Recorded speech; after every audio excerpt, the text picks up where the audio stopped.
아멘. 오늘 신은숙 집사님께서 봉독해 주신 우리의 본문은 갈라디아서의 결론 부분입니다. 사도 바울은 지금까지 갈라디아 지역에 살고 있는 그리스도인들에게 했던 중요한 권면, 율법주의자들에 대한 경계의 끈을 절대 늦추지 말라라고 하는 그 권면을 오늘 본문 가운데 반복하여서 강조하고 있습니다. 그만큼 갈라디아 교회 내 율법주의자들, 또 유대주의자들의 문제가 심각했음을 보여주는 대목입니다. 여러분, 복음으로 말미암아 예수 그리스도를 믿는 믿음 가운데 구원 얻은 자들이 다시 율법으로 회개하는 것은 다시 죄와 사망의 올무에 빠져드는 것과 다를 바 없었습니다. 사도 바울은 율법주의자들, 유대주의자들의 외식과 또 모순된 행실을 지적하면서 실상 그들이 율법을 가르치는 것, 그것은 참된 율법의 준수, 그것이 목적이 아니라고 밝히면서 당시 갈라디아 교회에 들어와 있던 거짓 교사들, 율법주의자들, 그들의 실상은 예수 그리스도의 십자가 복음으로 인하여 받는 박해를 면하고 자기를 자랑할 목적으로 그렇게 율법을 전하였던 것입니다. 자, 여러분, 본문 12절 말씀에서 육체의 모양을 내려하는 이 말은 할례를 요구한다는 의미입니다. 유대주의자들이 할례를 강요하는 이유가 박해를 피하는 데 있음을 성경은 말씀하고 있습니다. 실제로 당시 유대 사회에서 누군가가 예수 그리스도를 구세주와 주님으로 믿고 그리스도인이 되는 것은 유대 사회에서의 모든 권리와 의무를 박탈당하고 그 사회에서 추방되는 것을 의미하였습니다. 그렇기 때문에 많은 유대인들은 유대 사회로부터 자신의 생활 터전을 잃을 것이 두려워서라도 할례를 받고 좋은 게 좋다, 그런 식으로 양다리 작전을 펼치면서 어떻게든 그리스도인으로서 받는 박해를 면하려고 했던 것인데, 갈라디아 교회에 침투했던 거짓 교사들, 유대주의자들, 율법주의자들이 그렇게 억지로 그들을 이끌고 가려고 했던 것입니다. 자, 여러분, 이제 오늘 우리의 본문 갈라디아서 6장 12절 그리고 13절 말씀 우리 이어서 같이 한번 읽도록 하겠습니다. 함께 읽습니다. 무릇 육체의 모양을 내려하는 자들이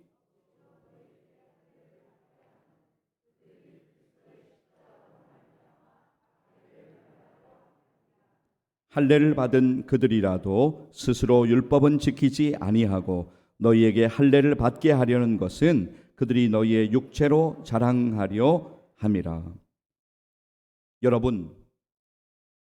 여러분들이 예수님 믿는 그리스도인이심을 커밍아웃 하지 않으시고 아무 말 하지 않으시고 그냥 그리스도인이 아닌 척 조용히 살아가신다면 여러분은 박해받지 않고 핍박받지 않고 여러분에게 아무런 일도 일어나지 않을 것입니다.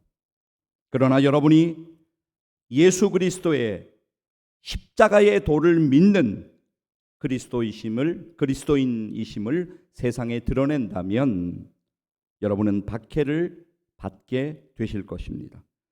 예수님께서는 성도들이 세상에서 박해받는 것이 당연하다라고 말씀하시면서 박해 가운데 오히려 하늘 상급을 바라보고 기뻐하고 즐거워하도록 우리에게 가르치셨습니다. 예수님은 이렇게 말씀하셨습니다. 마태복음 5장 10절로부터 12절까지의 말씀 우리 같이 이어서 읽기를 원합니다. 함께 읽습니다. 의를 위하여 박해를 받은 자는 복이 있나니 천국이 그들의 것임이라. 나로 말미암아 너희를 욕하고 박해하고 거짓으로 너희를 거슬러 모든 악한 말을 할 때에는 너희에게 복이 있나니 기뻐하고 즐거워하라. 하늘에서 너희의 상이 큼이라. 너희 전에 있던 선지자들도 이같이 박해하였느니라. 아멘. 사랑하는 여러분, 세상은 참 혼탁합니다. 그러나 세상뿐만이 아닙니다. 오늘 살고 있는 사람들 가운데 소위 그리스도인이라고 하면서 세상과 타협하고 살고 있고 하나님의 말씀을 왜곡합니다. 지금 우리가 살고 있는 세상은 우리가 깨어 기도하며 정신 차리지 않으면 안 되는 세상입니다. 기도하지 않으면 우리는 분별할 수 없고 잘못된 말에 현혹될 수밖에 없습니다. 마귀가 우는 사자같이 날마다 우리를 삼키려 하기 때문입니다. 성경은 그래서 이렇게 말씀합니다. 베드로전서 5장 8절 9절 말씀 같이 읽으실 터인데요, 이 말씀 꼭 기억하셨으면 좋겠습니다. 함께 읽습니다. 근신하라, 깨어라. 너희 대적 마귀가 우는 사자같이 두루다니며 삼킬 자를 찾나니 너희는 믿음을 굳건하게 하여 그를 대적하라. 이는 세상에 있는 너희 형제들도 동일한 고난을 당하는 줄을 알미라. 아멘. 근신하여 깨어 기도하는 우리 모두 되기를 간절히 소망합니다. 여러분, 요즘은 참 정보의 홍수입니다. 인터넷에 여러분이 가시면 많은 정보들을 여러분이 보고 또 이렇게 알게 됩니다. 특별히 이제 유튜브 영상을 통해서 여러분이 많은 정보를 얻게 되시는데요, 여러분들이 유튜브 영상 가운데 뭐 좋은 영상, 유익한 정보, 또 바른 정보를 얻을 수도 있지만 그 반대의 경우도 분명히 있습니다. 여러분, 무분별하게 아무거나 보시면 절대로 안 됩니다. 왜냐하면 무분별하게 무언가를 보는 것은 여러분의 영혼을 분명하게 병들게 한다라고 하는 것을 기억하셔야 합니다. 여러분뿐만이 아닙니다. 여러분의 가족들, 여러분의 자녀들도 마찬가지입니다. 물론 유명하신 분들도 많이 계시고 하지만 말씀 영상 여러분들이 보시려면 우리 주보에 보시면 우리 방송실에서 임대규 집사님께서 지금까지 우리 교회 주일 설교 영상을 잘 정리해 준 그 이제 유튜브 검색어가 나와 있습니다. 여러분, 우리가 중요한 것은 같은 곳을 바라보아야 하지 않겠습니까? 여러분을 현혹하는 영상 대신에 여러분이 만약에 영상을 보실 수 있는 시간이 있다면 우리 교회에 지나간 주일 설교 영상 다시 보시면서 말씀을 붙드시면 너무나도 좋겠습니다. 여러분, 이제 유튜브로 가셔서 YTK 720 이렇게 검색으로 치시게 되면 교회 말씀 영상들이 우리 방송실에서 임대규 집사님께서 잘 정리해 주셔서 언제든지 여러분이 말씀을 다시 묵상할 수가 있습니다. 그리고 사랑하는 여러분, 영상을 보는 것도 중요하겠지만 무엇보다도 하나님의 말씀, 그 말씀을 여러분들이 가까이 하셔야 합니다. 성경을 더 읽으십시오. 아무리 바쁘고 분주해도 날마다 하나님의 말씀을 읽고 그 말씀을 붙들고 그 말씀을 묵상하시기를 바랍니다. 여러분들이 하나님의 말씀을 묵상하고 그 말씀을 붙들게 되면 결정적인 순간 가운데 하나님의 말씀이 여러분을 붙들어주고 여러분을 인도하시는 경험을 반드시 하게 될 것을 믿습니다. 우리가 하나님의 말씀을 가까이 해야 되는 이유가 있습니다. 성도된 우리가 예수 그리스도의 십자가의 도, 예수 그리스도의 십자가의 은혜만을 자랑해야 하는데 하나님의 말씀을 우리가 붙들 때 우리가 그 진리를 깨닫게 되고 오직 예수 그리스도의 사랑과 은혜를 자랑하게 될 것을 믿습니다. 저는 하나님의 은혜로 세워진 우리 춘천 침례교회가 그리고 사랑하는 성도 여러분들의 모든 이제 가정과 모든 사업장과 직장 가운데 그리고 여러분 개인이 오직 예수 그리스도만 자랑하는 교회, 예수 그리스도만 자랑하는 인생 되기를 주의 이름으로 간절히 축복합니다. 여러분, 상황을 이해하는 것이 중요하기 때문에 다시 정리하여 짧게 좀 말씀을 드리겠습니다. 당시 갈라디아 교회 유대주의자들 그리고 거짓 교사들, 우리가 율법주의자들이라고 이렇게 이야기할 수 있는데요, 어떻게든 자신의 유익을 위하여서 갈라디아 교회 성도들을 예수님의 십자가의 복음으로부터 율법으로 끌고 가려고 했습니다. 예수 그리스도의 복음으로 인하여서 죄로부터 자유함을 입은 성도들이 다시 죄와 사망의 올무에 걸리게 함으로써 자신들의 자랑거리로 삼으려고 했던 것입니다. 그러나 십자가의 복음으로 무장한 사도 바울은 유대주의와 헬레니즘이 판을 치고 있던 당시 지중해 연안의 여러 도시와 여러 나라에 복음을 전할 때 오직 예수 그리스도의 십자가의 도만을 전하고 예수 그리스도의 십자가 은혜만을 자랑했습니다. 사도 바울은 예수 그리스도의 십자가 도 외에는 모든 세상 것이 배설물과 같다 그렇게 고백합니다. 빌립보서 3장 4절에서 9절까지의 말씀인데요, 사도 바울의 믿음의 외침을 들어보시길 바랍니다. 그러나 나도 육체를 신뢰할만 하며 만일 누구든지 다른 이가 육체를 신뢰할 것이 있는 줄로 생각하면 나는 더욱 그러하리니 나는 8일 만에 할례를 받고 이스라엘 족속이요 베냐민 지파요 히브리인 중에 히브리인이요 율법으로는 바리새인이요 열심으로는 교회를 박해하고 율법의 의로는 흠이 없는 자라.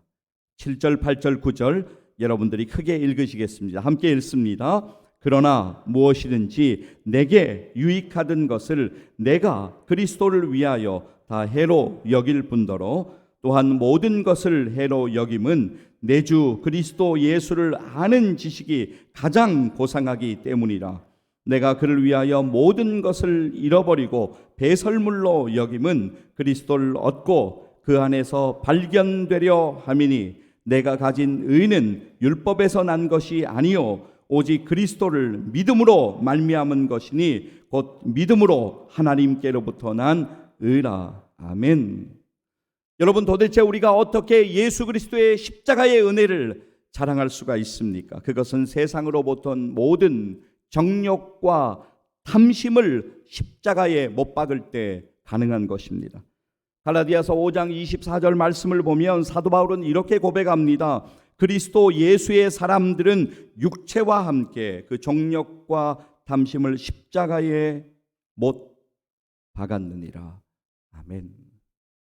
사랑하는 여러분, 오늘 우리가 분명하게 다시 기억해야 합니다. 우리는 흉악한 죄인입니다. 우리는 무가치한 자들입니다. 우리는 무기력한 자들입니다. 우리가 때로 꽤 괜찮은 것 같고 정상인 것 같고 강한 것 같지만 우리의 실상은 너무나 연약합니다. 이 사실을 여러분들이 오늘 인정하셔야 합니다. 그리고 이 사실을 믿음으로 자각할 때 우리는 우리 스스로는 아무런 소망이 없다라고 하는 것을 다시 우리는 깨닫게 되고 예수 그리스도의 십자가의 은혜만을 의지하며 예수 그리스도의 십자가 그 은혜만을 자랑하게 될 것을 믿습니다. 사도 바울은 이렇게 믿음으로 선포합니다. 오늘 우리의 본문 14절 말씀 주목하여 보시겠습니다. 갈라디아서 6장 14절 함께 읽겠습니다.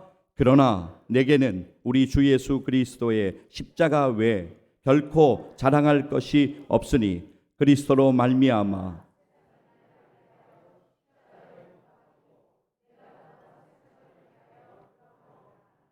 아멘.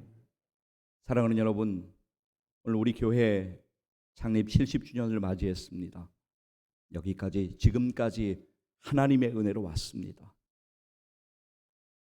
앞으로의 70년의 걸음도 하나님께서 은혜로 한 걸음 한 걸음 인도해 주실 것을 믿습니다. 우리 춘천침례교회의 사명은 분명합니다. 주님 오실 때까지 오직 예수 그리스도의 십자가 복음을 자랑하는 교회 되기를 간절히 소망합니다. 여러분들이 예수 그리스도의 십자가의 은혜를 전하는 증인들 다 되시기를 주의 이름으로 간절히 축복합니다. 여러분, 사도 바울에게는 예수 그리스도의 흔적이 있었습니다. 여러분, 오늘 본문 17절 말씀을 보시게 되면 흔적이라고 하는 단어가 나오는데요, 헬라어로 스티그마라고 하는 단어입니다. 흔적에 해당하는 헬라어 단어 스티그마는 당시에 노예의 소유권을 주장하기 위해 주인이 노예의 몸에 찍는 도장, 낙인을 의미합니다. 사도 바울에게 있는 흔적들은 예수 그리스도의 복음을 전하는 중에 받은 박해와 고난의 흔적들입니다. 실제로 사도 바울이 복음을 전하기 위해 당한 고난은 이루 말할 수가 없습니다. 그는 40의 감한 매를 5번이나 맞았습니다. 가죽 채찍의 끝에 쇠뭉치를 달아 때리는 형벌인 태장으로 맞기도 했습니다. 실제로 당시에 태장 형벌을 받다가 죽은 사람들이 많다라는 기록들이 있습니다. 그뿐만이 아닙니다. 고린도서 11장 24절에서 27절 말씀을 보시겠습니다. 유대인들에게 40에서 하나 감한 매를 5번 맞았으며 3번 태장으로 맞고 1번 돌로 맞고 3번 파손하고 일주야를 깊은 바다에서 지냈으며 여러 번 여행하면서 강의 위험과 강도의 위험과 동족의 위험과 이방인의 위험과 시내의 위험과 광야의 위험과 바다의 위험과 거짓 형제 중의 위험을 당하고 또 수고하며 애쓰고 여러 번 자지 못하고 줄이며 목마르고 여러 번 굶고 춥고 헐벗었노라. 그런가 하면 사도 바울 제 1차 전도 여행 때 루스드라에서 복음을 전할 때 사도 바울이 돌에 맞아서 그가 죽은 줄 알고 사람들이 성 밖에 내던지지 않습니까? 사도행전 14장 19절은 이렇게 증거합니다. 유대인들이 안디옥과 이고니온에서 와서 무리를 충동하니 그들이 돌로 바울을 쳐서 죽은 줄로 알고 시외로 끌어내치니라. 또한 풍토병으로 많은 고생을 했습니다. 갈라디아서 4장 13절 말씀 보십시오. 내가 처음에 육체의 약함으로 말미암아 너희에게 복음을 전한 것을 너희가 아는 바라. 사도 바울의 연약한 육신에는 복음으로 말미암는 갖은 상처가 새겨져 있었습니다. 그런데 사랑하는 여러분, 이 상처의 흔적, 스티그마는 사도 바울이 예수 그리스도에게 속한 사람임을 보여주는 부인할 수 없는 영광의 상처입니다. 본문 17절, 갈라디아서 6장 17절 말씀 같이 한번 읽도록 하겠습니다. 이후로는 누구든지 나를 괴롭게 하지 말라. 내가 내 몸에 예수의 흔적을 지니고 있노라. 아멘. 여러분, 율법주의자들, 유대주의자들은 몸의 상처, 즉 할례를 자랑했지만 사도 바울은 예수 그리스도로 인한 이 영광의 상처, 영광의 스티그마를 자랑했습니다. 사도 바울이 자랑스럽게 고백하고 있는 예수의 흔적을 여러분도 갖고 계십니까? 여러분의 남은 생애의 시간에 예수 그리스도의 흔적, 예수 그리스도의 스티그마를 나타내며 살아가시기를 간절히 소망합니다. 우리 교회에도, 여러분의 사업장에도, 여러분의 가정에도 예수 그리스도의 흔적이 나타나기를 간절히 소망합니다. 교회의 문턱만 밟고 왔다 갔다 하는 신앙생활이 아닌 주님을 위하여 받는 박해를 기뻐하며 오직 예수 그리스도만을 자랑하는 삶을 살면서, 그리고 여러분의 삶 가운데에서, 여러분의 인생 속에서 예수 그리스도의 흔적을 나타내시는 믿음 생활하시기를 주님의 이름으로 간절히 축복합니다. 이 모든 일을 가능케 하는 것은 오직 예수 그리스도의 은혜임을 잊지 마시기를 바랍니다. 오늘 우리는 종료주일을 지나며 이제 고난주간을 맞이합니다. 십자가의 길을 순종함으로 걸어가시며 우리에게 생명 주신 예수님의 그 사랑과 은혜를 깊이 묵상하고 믿음으로 붙잡는 고난주간 되기를 간절히 소망합니다. 그리고 다가오는 부활주일을 기쁨으로, 사모함으로 기다리십시오. 사랑하는 성도 여러분, 날마다 주님의 은혜를 사모하며 위로부터 임하는 주님의 놀라운 은혜를 힘입어 오직 주님께만 영광 돌리는 우리 춘천 침례교회와 성도 되시기를, 우리 춘천 침례교회의 주인이시고 우리를 위해 십자가에서 죽으신 예수님의 이름으로 간절히 축복합니다. 기도하시겠습니다.